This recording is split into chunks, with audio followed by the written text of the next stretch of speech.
And now, live at 7.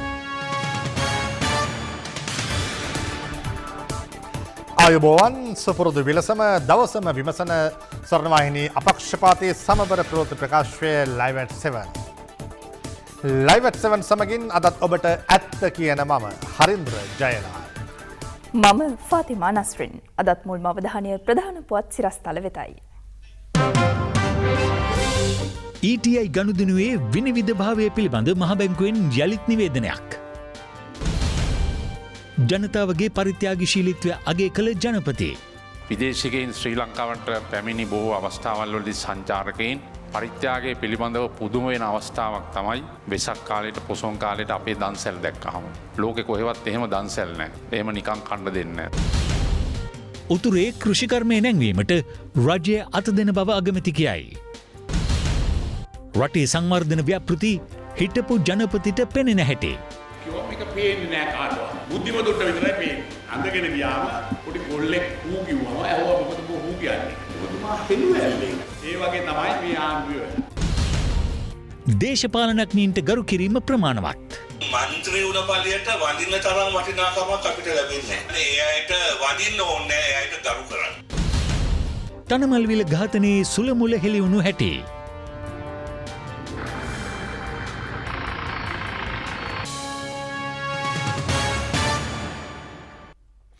ETI finance limited ආයතනයේ වත්කම් විකිණීම සම්බන්ධයෙන් පළවන සාවද්‍ය තොරතුරු රටේ ආර්ථික ස්ථාවර භාවය පිළිබඳ ඍණාත්මක ආකල්ප ගෙන දීමට හේතු වන බැවින් මහ ජනතාව වෙත සපයන තොරතුරු තහවුරු කර ගැනීමකින් අනතුරුව පමණක් මාධ්‍යවල පළ කරන ලෙස ශ්‍රී ලංකා මහ බැංකුව මාධ්‍ය ආයතන වෙතින් ඉල්ලා සිටිනවා. ඒ පසුගිය 13 වනදා දිනපතා ඉංග්‍රීසි පුවත්පතක පළ වූ ලිපියක් සම්බන්ධයෙන් අවධානය යොමු කරමි. ඔපුටා ගැනීම.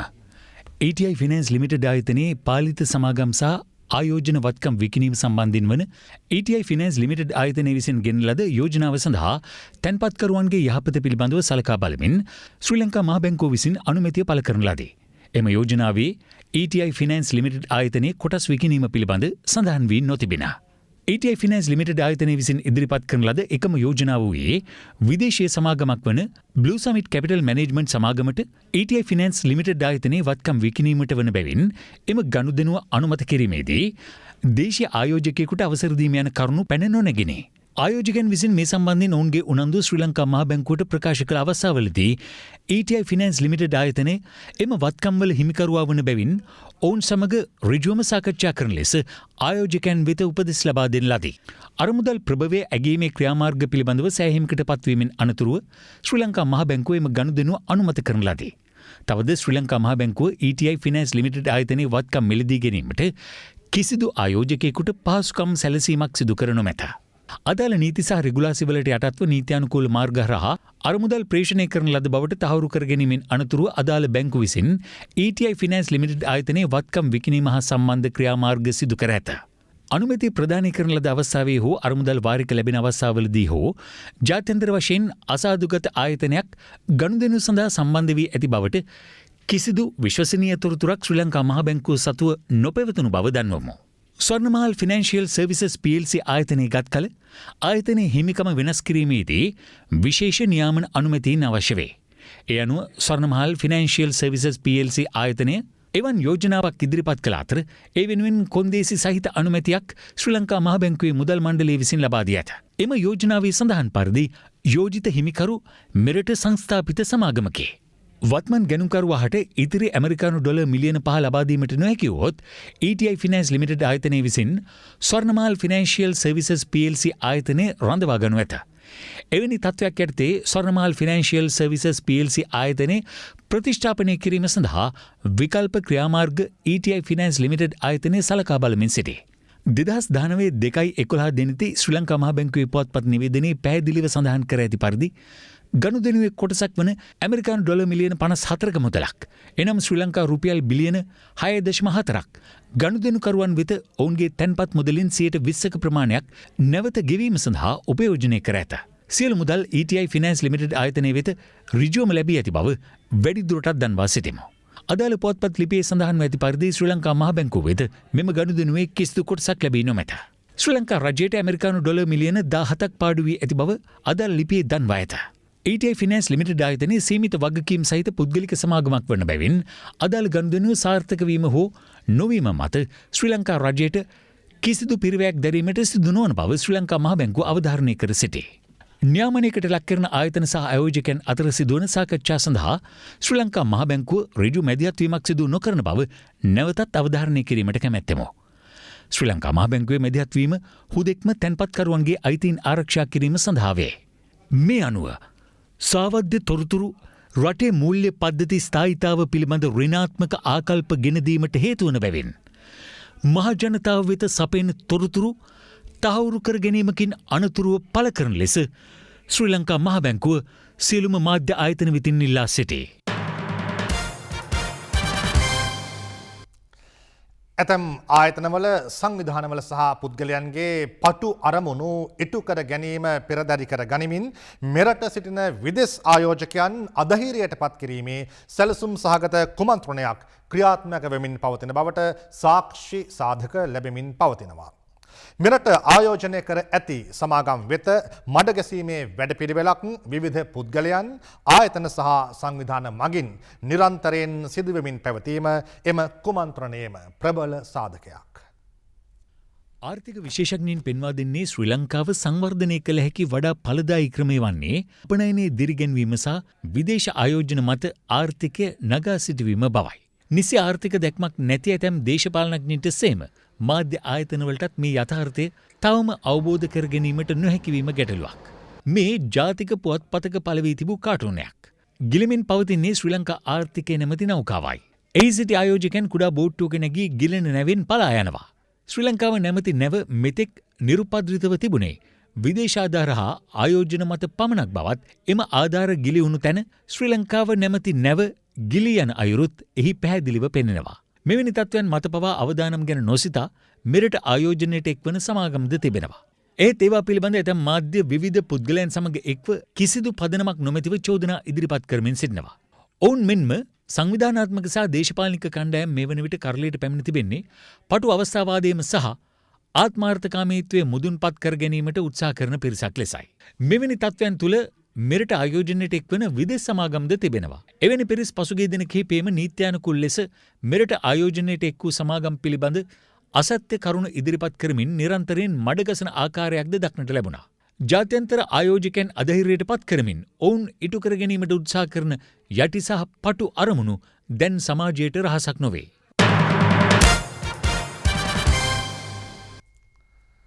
අපේ රටේ සහ සමාජයේ ඇතැම් පුද්ගලයන් වෙත මොන ආකාරයේ චෝදනා එල්ල වුණත් එක පැත්තකින් පරිත්‍යාගශීලී භාවය පිළිබඳව වටිනාකම තවමත් අපේ සමාජය තුළ දකින්න ලැබෙනවා. ඒ පමණක් නෙවෙයි. ඒ කාරණාව ජනාධිපතිතුමත් අද තහවුරු කොටම සඳහන් කළා. ඔව් හදට හදක් නිල වෙබ් අඩවිය විවෘත කරමින් අද ජනාධිපතිතුමා මේ අදහස් පළ කළා. හදවත් සැත්කම් සඳහා මුදල් සොයා ගැනීමට අපහසු අයට පිහිටවීමේ අරමුණින් ශ්‍රී ජයවර්ධනපුර රෝහලේ මූලිකත්වයෙන් හදට හදක් භාරකාර අරමුදල පිහිටුවා තිබෙනවා.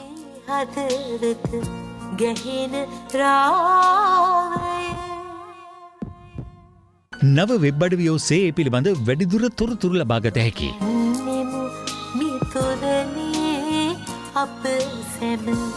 අපේ රටේ අපේ සංස්කෘතිය ශ්‍රී ලාංකික සංස්කෘතිය ලෝකයේ බොහෝ රටවල් වලට වඩා වෙනස්. ඒ වෙනස්කමේ තිබෙන වෙනස ගැන කතා කළොත් සමාජයේ පිළිබඳ විවිධ විවේචන සහ කතිකාවත් මොන ආකාරයෙන් තිබුණත් හොඳ සංස්කෘතියක් අපේ තිබෙනවා පරිත්‍යාගශීලී භාවය දානය පිළිබඳව. ලෝකයේ බොහෝ ධනවත් බටහිර රටවල් වල මහා ධනවතුන් පරිත්‍යාගයට කැමති නැහැ. නමුත් විදේශිකයින් ශ්‍රී ලංකාවට පැමිණි බොහෝ අවස්ථාවල් වලදී සංචාරකයින් පරිත්‍යාගයේ පිළිබඳව පුදුම වෙන අවස්ථාවක් තමයි වෙසක් කාලේට පොසොන් කාලේට අපේ දන්සැල් දැක්කහම. ලෝකෙ කොහෙවත් එහෙම දන්සැල් නැහැ. එහෙම නිකන් කන්න දෙන්නේ නැහැ. දවස් දෙක තුන පෝලිං එක දිගට කන්න දෙනවා. විදේශිකයින් බලාගෙන ඉන්නවා පුදුම වෙලා. උතුරු පළාතේ කෘෂි කර්මාන්තය සැලසුම් සහගතව නගා සිටුවීම සඳහා පුළුල් වැඩපිළිවෙලක් ක්‍රියාවට නංවා ඇති බව අග්‍රාමාත්‍ය රනිල් වික්‍රමසිංහ මහතා පවසනවා.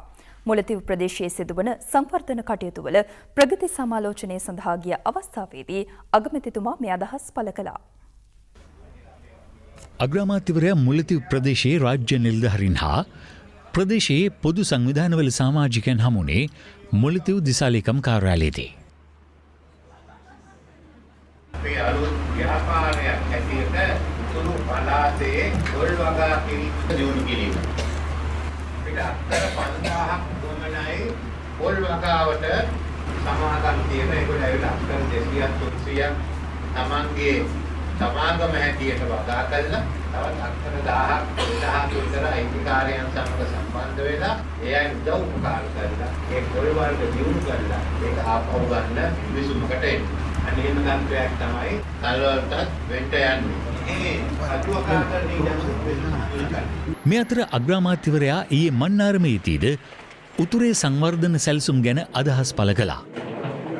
මම පුරා විද්‍යාවට කිව්වා දැන් අර පුරා විද්‍යාව කොටස මාක් කරන්න. මොකද මේ අපේ ශිෂ්ටාචාරයේ ආරම්භයේදී නොතන අනිත් එක සහ ටුවරිසම්කට මන්නාරමේදීන මංක no hotels. ඒතර මේගොල්ලෝ ගෙනල්ලා දාලා ඒ ඩේ මේකට දාලා අයිලන්ඩ් වල හොටල් ඕනේ නැහැ. හොටෙල් වල නේ ඒගොල්ලෝ ඉන්නවනම් මේ ෂිප් එකේ ඉන්න නැත්නම් ලෑන්ඩ් එකට එන්න.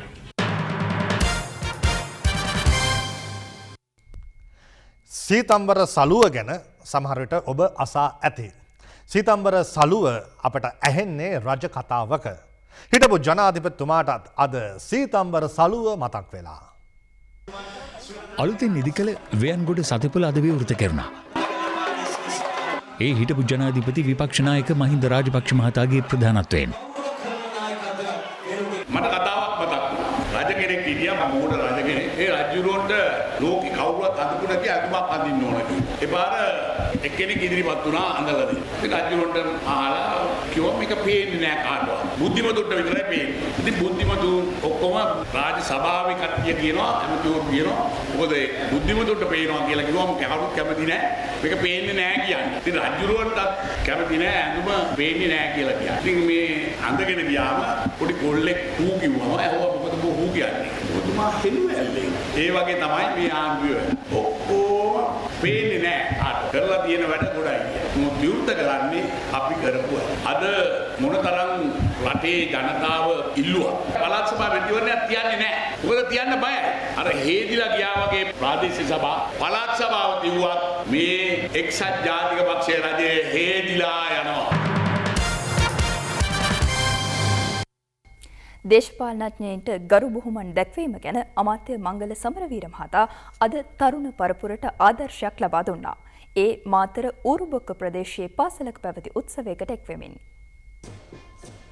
අමාත්‍ය මංගල සමරවීර මහතාගේ ප්‍රතිපාදනය යටතේ මාතර ඌරුබොක්ක ගම්පාල මහාවිද්‍යාලයේ ඉදිකළ නව ගොඩනැගිල්ල සිසු අයිතියට පත් කිරීම වෙනුවෙන් මෙම උත්සවය පැවැත්වුණා. ඒ මුදල් හා ජනමාධ්‍ය අමාත්‍ය මංගල සමරවීර මහතාගේ ප්‍රධානත්වයෙන්.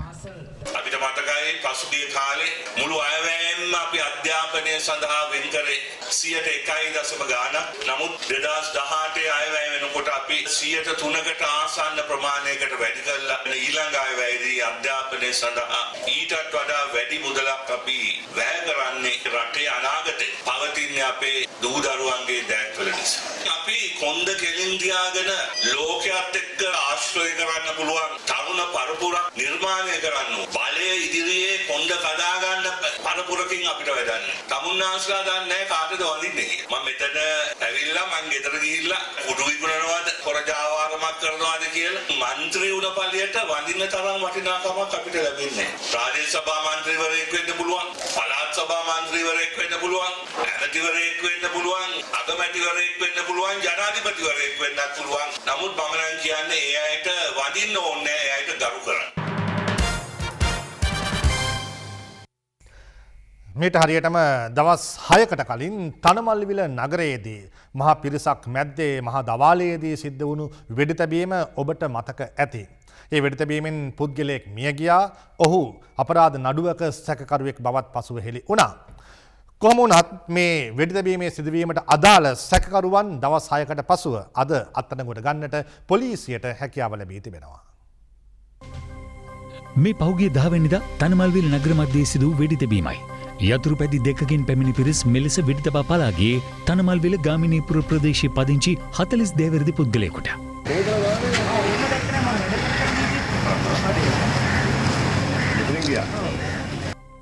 මෙලෙස මියගේ මීට මාස කිහිපයකට පෙර සිදු මනුෂ්‍ය ඝාතනයක සැකකරුවෙක්. සිද්ධියෙන් 22 වැරදි තවත් තරුණයෙකුද තුවාල ලැබුවා. මේ පිළිබඳව විමර්ශන සිදු කළ තනමල්විල පොලිසිය සිද්ධියට සැකපිට සැකකරුවන් තිදෙනෙකු ගිනිඅවි 3ක් සහ යතුරු පැදි 2ක්ද සමග අද අත්අඩංගුවට ගත්තා. පොලිස් මාධ්‍ය ඒකකයේ සඳහන් කළේ අදාළ යතුරු පැදි 2 වෙඩි තැබීම සඳහා පැමිණි යතුරු පැදි 2 බවට හඳුනාගෙන ඇති බවයි. අත්අඩංගුවටගත් සැකකරුවන් 25, 27 සහ 28 වියති තනමල්විල ප්‍රදේශයේම පදිංචිකරුවන්. මේ සැකකරුවන් තිදෙන අතර එකම පවුලේ සහෝදරයන් දෙදෙනෙකුද වීම විශේෂත්වයක්. අත්අඩංගුවටගත් සැකකරුවන් ළඟ තිබී විදෙස් රටක නිෂ්පාදිත බෝර 12 ගිනිඅවියක්, මෙරට නිෂ්පාදිත බෝර 12 ගල්කටස් වර්ගයේ ගිනිඅවියක් සහ මෙරට නිෂ්පාදිත රිවෝල්වරයක් හමු වුණා. සැකකරුවන්ගෙන් වැඩිදුරටත් සිදු කළ ප්‍රශ්න කිරීම්වලදී අනාවරණය වී ඇත්තේ මරණයට පත් වූ පුද්ගලයා සහ සැකකරුවන් අතර කලකපටන් මනුෂ්‍ය ඝාතන සිද්ධි කිහිපයක් සම්බන්ධයෙන් ආරවුල් හටගෙන තිබූ බවයි. සිසුවෙක්ට ලබා දුන් දඬුවමක් හින්දා ගුරුවරියකට අධිකරණයෙන් ලැබුණු දඬුවමක් පිළිබඳව සමාජයේ ලොකු කතාබහක් ඇති වුණා. මේ සිදුවීමට විරෝධය පළ කරමින් පහුගිය දින කිහිපයේම දිවයිනේ ප්‍රදේශ රැසකම විරෝධතාත් පැවැත්වුණා. කොහොම වුණත් අද අධ්‍යාපන අමාත්‍ය අකිල විරාජ් කාර්යවසම් මහතාත් මේ සම්බන්ධයෙන් අදහස් පළ කළා. 2011 වසරේදී කුරුණෑගල ශ්‍රීමත් ජෝන් කොතලාවල විදුහලේ 11 වන ශ්‍රේණියේ සිටි සිසුවෙකුට පාර දීම හේතුවෙන් මෙම සිර දඬුවම නියම වුණේ ලලිනී රම්‍යාද සිල්වා නැමැති 55 හැවිරිදි ඉංග්‍රීසි විෂය භාර ගුරුවරියකටයි. කුරුණෑගල මහාධිකරණයේ ඇයට බරපතල වැඩ සහිතව වසර 2ක සිර දඬුවමක් නියම කළා. ඊට අමතරව රුපියල් දසදහසක දඩයක් සහ අගතියටපත් සිසුවාට රුපියල් ලක්ෂයක වන්දි මුදලකුත් අධිකරණය නියෝග කළා. මේ අතර ලංකා ගුරු සේවා සංගමයේද විත්තිකාර ගුරුවරිය වෙනුවෙන් උද්ඝෝෂණ කිහිපයක්ම සංවිධානය කර තිබූ අතර ඔවුන්ගේ ඉල්ලීම වුණේ අදාළ ගුරුවරිය නිදහස් කරන ලෙසයි. මේ අතර අධ්‍යාපන අමාත්‍ය අකිල විරාජ් කාර්යවසම් මහතාද මේ පිළිබඳව මෙලෙස අදහස් පළ කළා.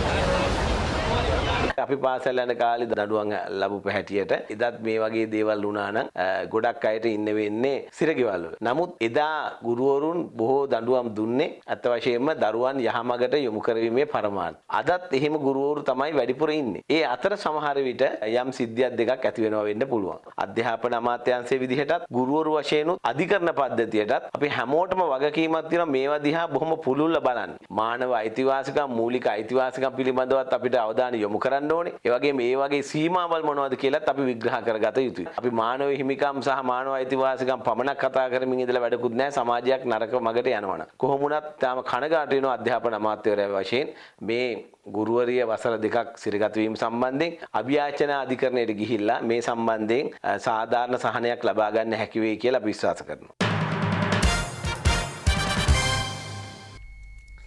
කාලෙකට පස්සේ ක්‍රිකට් පිටියෙන් ඇහෙන ජයග්‍රහණයේ කතාව ගැනත් තවත් දේ ගැනත් තොරතුරු ඔබට ගෙනෙන්නම් මේ විරාමයෙන් පසුව. වතුයායෙන් මතු වූ කොටියා.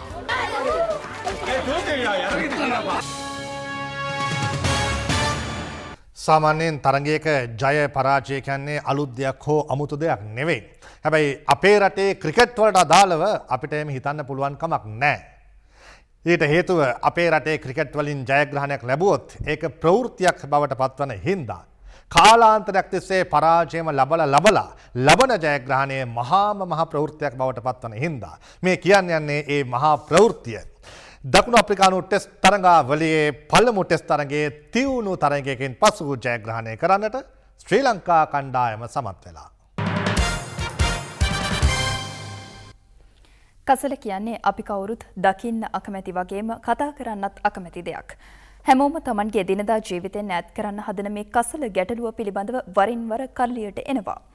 මේ පිළිබඳව යලිත් රට තුළ කතා බහක් ඇති වුණේ ඊයේ දිනේදී ඇතිවුණු හර්තාල් ව්‍යාපාරයකුත් එක්කයි. කොළඹ නගරයේ දවසකට එකතු වෙන කැලි කසල ප්‍රමාණය ටොන් 5කට ආසන්නයි. කලක් තිස්සේ මේ කසල එකතු කරන්නේ මීතොටමුල්ලේ කුණු කන්දට.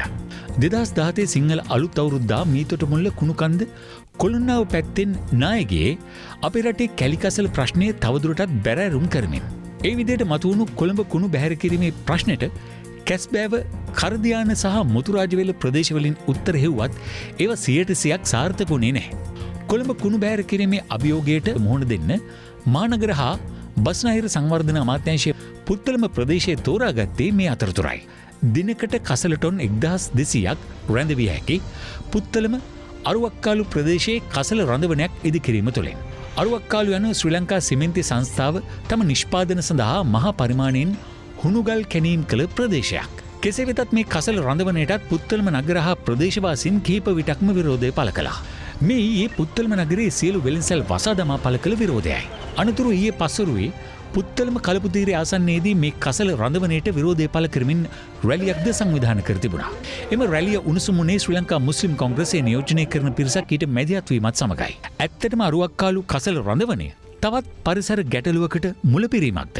ඕනෑම ව්‍යාපෘතියක් කරනකොට ජනතාව බියාගැන්වීම එක සාධාරණ. නොදැනුවත්කම හෝ වැරදි වගකීමට තමයි කරන්නේ. මේ ගිහිල්ලා බැලුවොත් අද ඒ තමන්ගේ කුණුකොට දැන් වෙන්නේ කොහොමදත් මේ දාන්න යන තැන කොහොමද කියලා බැලුවොත් මම හිතන්නේ උද්ඝෝෂකයෝ පුදුම වෙයි මේ මොකද අපි කරන්නේ කියලා. අපිට ලාභදායී මේක තමයි මේ අරුවක්කාලු වලට කුණු දුම්රියෙන් අදින ව්‍යාපෘතිය. කාගෙත් විරෝධතා තිබුණත් අපි අරුවක්කාරුව හැදුවා අවුරුදු 80 ඔන්නම් මේ මුළු ලංකාවෙම කසල ගෙනියන්න පුළුවන් කසලංගන. දැන් ඒකට විරුද්ධව හර්තාලයක් කරනවා කියලා තියෙනවා. මම ඒක ගැන කනගාටු වෙනවා විතරයි. කුණු කඳු ගොඩ ගැහෙද්දි මීතර මුල්ලේ 32 දෙනෙක් මැරෙද්දි හර්තාල් කරන්න බැරි වෙච්ච අය ඒකට විද්‍යාත්මක විසඳුම දෙනකොට පාරට එනවා. මේ බාල දේශපාලනය අපි පරද්දන්න ඕනේ. දැන් යමු එක අය එක තැන කියන කතා අහන්නට.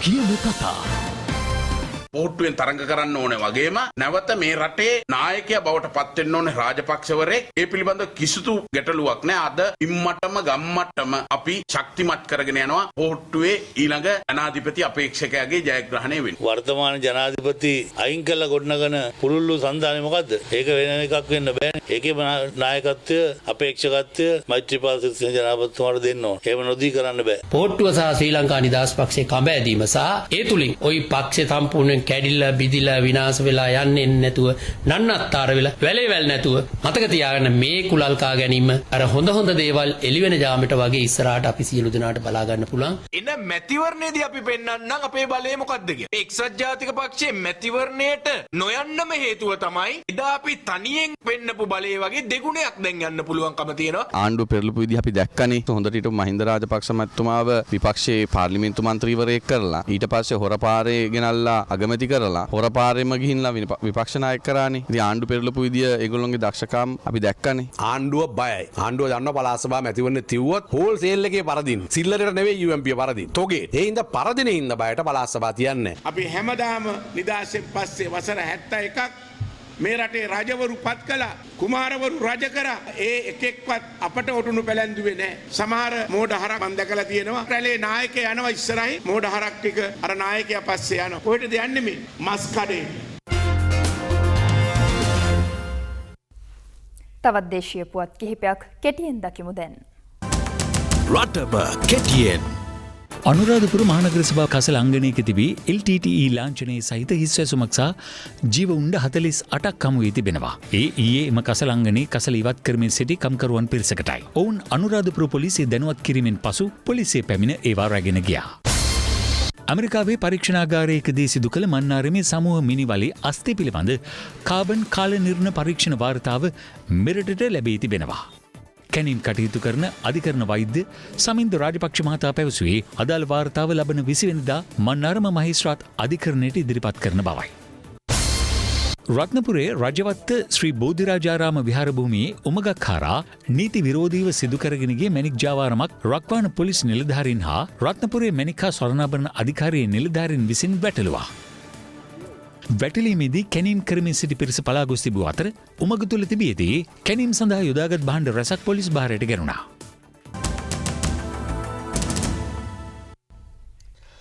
ඔබම හොඳින් බලා තීරණය කරන්න. මේ පෙන්වන්නේ බස් එකක්ද තොරණක්ද ට්‍රිප් එකක්ද පාටියක්ද. මේ දවස්වල පාරේ දුවන සමහර බස් හරියට තොරන් වගේ. ඒ වගේම තමයි බස් රථවල නලා ශබ්දය. මේ වගේ බස් රථ ධාවනය කරන එක නම් නීති විරෝධී. අපේ රටේ මෝටර් වාහන පනතේ නීතිමය ප්‍රතිපාදන අනුව මෝටර් වාහනයක නිවෙන දැල්වෙන පහන් තිබිය යුත්තේ සංඥා ලාම්පු සඳහා පමණයි. ඒ ඇරෙන්න වෙනත් ආකාරයේ ආලෝක සංඥා රථයේ වහලේ ඉදිරිපස පිටුපස දෙපැත්තේ භාවිතා කිරීමේ කිසිම නීතිමය හැකියාවක් නැහැ. ඒ වගේම විවිධ නාද රටා සහිත නලා භාවිතා කිරීමත් මෝටර් වාහන පනත අනුව පරිසර පනත අනුව පොලිස් ආඥා පනත අනුව වරදක් පසුගිය 14 වෙනිදා සිට අපි විශේෂ මෙහෙයුමක් ආරම්භ කර තිබෙනවා මෙවැනි වාහන අත්අඩංගුවට ගැනීම සඳහා. පහුගිය දිනක බණ්ඩාරවලදී පොලිස් මෙහෙයුමක් සිදු කරන්නේ ඒ වගේ රථවාහන ගැන රියදුරන්ට උපදෙස් දෙන්න. දඹුල්ල උයන්වත්ත රජමහා විහාරස්ථානයේ ආසන්නයේ නතර කර තිබූ බස් රථ කිහිපයක් පිළිබඳව ප්‍රදේශවාසීන්ගේ අවධානය යොමු වුණේ මේ අතරතුරයි. ඒ අධික ഘോഷාව හා ඉන් නිකුත් වූ විවිධ ආලෝක නිසායි. මේ කොළඹ දිස්ත්‍රික්කයේ මධ්‍ය මහා විද්‍යාලයක සිසුයන් සහ ගුරුවරුන් පැමිණි විනෝද චාරිකාවක්. ඔවුන් තමන් පැමිණි බස් රථ නතර කර විනෝද වුණේ මේ විදිහට. විවිධ අධ්‍යාපන චාරිකා විශේෂ චාරිකා සඳහා මේ ආකාරයේ පහන් තියෙන බස් රථ ලබා ගැනීමෙන් වළකින්න ඕනේ. අතරමඟදීම වාහන පොලිසිය බාරයට ගතහොත් එම ගමනට බාධා වෙන්න පුළුවන්. එවැනි වාහන තියෙනවා නම් ඒ පහන් වහාම ගලවලා ඉවත් කරන්න. පසුගිය වසර පුරා දිවයිනේ ප්‍රදේශ රැසකින්ම කොටියන් සහ දිව්‍යයන් ගම් වැදීම පිළිබඳව අහන්න ලැබුණා. මේ සම්බන්ධව වැඩිම සිදුවීම් ප්‍රමාණයක් වාර්තා වුණේ හැටන් ප්‍රදේශයෙන්. අද මේ ගැන තවත් පුවතක් අලුත් වුණා.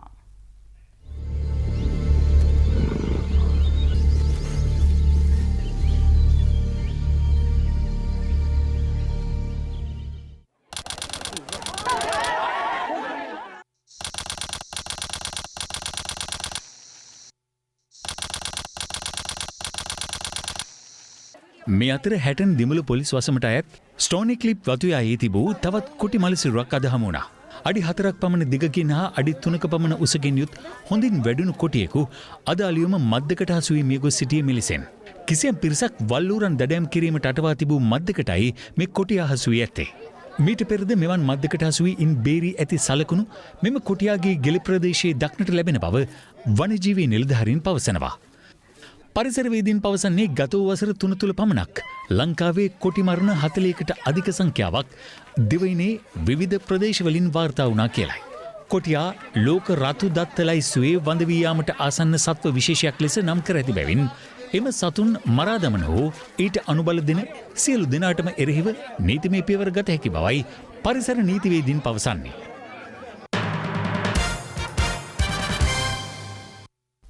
ඒ සමගින් ලයිව් at 7 නිමාවට පත්වනවා. ඔබට සුබ රාත්‍රියක්.